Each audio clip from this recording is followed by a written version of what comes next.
আসসালামু আলাইকুম প্রিয় দর্শক, আশা করি সকলেই ভালো আছেন। আজকে আমরা জানব নবজাতক মৃত্যুর 10টি কারণ সম্পর্কে, যেগুলো সচেতনতা এবং সঠিক সময়ে সঠিক সিদ্ধান্ত গ্রহণের মাধ্যমে রুখে দেওয়া সম্ভব। চলুন এক পলকে জেনে নেওয়া যাবে।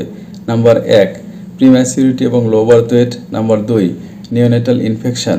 নাম্বার 3, বার্থ অ্যাসফিক্সিয়া বা জন্মকালীন শ্বাসকষ্ট। Number 4, neonatal jaundice. নাম্বার 5, প্রসূতি সংক্রান্ত জটিলতা। নাম্বার 6, মাতৃ স্বাস্থ্য। Number 7, tetanus. নাম্বার 8, ডিহাইড্রেশন এবং ডায়রিয়া। নাম্বার 9, কনজেনিটাল অ্যানোমালি বা জন্মগত ত্রুটি। নাম্বার 10, পুষ্টিহীনতা ও দারিদ্র্য। ধন্যবাদ সকলকে। নবজাতক মৃত্যুর কারণগুলো এবার বিস্তারিত বলবো। প্রিম্যাচুরিটি এবং low birth weight.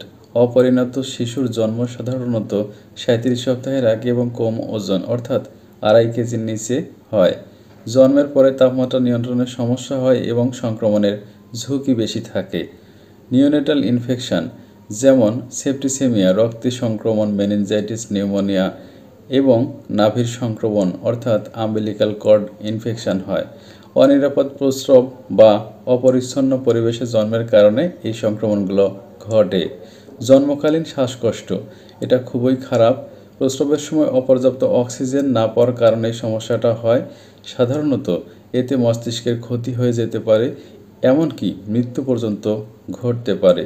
Neonatal jaundice, অপর্যাপ্ত চিকিৎসা পেলে গুরুতর হতে পারে। ব্লাড গ্রুপ অসঙ্গতি অথবা অপরিণত লিভারের কারণে এটা হতে পারে। প্রসূতি সংক্রান্ত জটিলতা, প্রস্রাবের সময় অবশিষ্ট সমস্যা যেমন প্রস্রাব বিলম্বিত হওয়া বা জরুরি সিজারিয়ান, মাতৃগর্ভের সংক্রমণ। তারপরে হতে পারে মাতৃস্বাস্থ্য সমস্যা, এটা গর্ভাবস্থায় মাতৃ অপুষ্টি, অ্যানিমিয়া, হাইপারটেনশন বা সংক্রমণের কারণে হয়ে থাকে। গর্ভাবস্থায় সঠিক চিকিৎসা ও পর্যবেক্ষণের অভাবে এগুলো হয়। টিটেনাস, অপরিচ্ছন্ন ডেলিভারি প্রক্রিয়া এবং অপরিচ্ছন্ন যন্ত্রপাতির ব্যবহার থেকে হয়। ডায়রিয়া এবং ডিহাইড্রেশন, নিরাপদ পানীয় জল ও পরিষ্কার পরিচ্ছন্নতার অভাবে এগুলো হয়।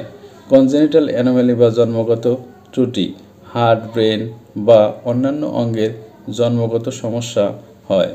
পুষ্টিহীনতা ও দারিদ্র্য, মাতৃ ও নবজাতকের পুষ্টি এবং স্বাস্থ্যসেবার অভাব।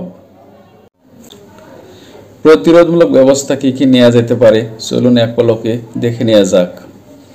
নিরাপদ প্রসব নিশ্চিত করা, টিকাদান কর্মসূচি যেমন টিটেনাস টিকা, মাতৃপুষ্টি ও স্বাস্থ্যসেবার উন্নতি, নবজাতকের সংক্রমণ প্রতিরোধ, প্রাথমিক চিকিৎসা সেবা শক্তিশালী করা। সঠিক স্বাস্থ্যসেবা এবং সচেতনতার মাধ্যমে নবজাতকের মৃত্যু বহুলাংশে কমানো সম্ভব। ধন্যবাদ, আজকে এ পর্যন্তই।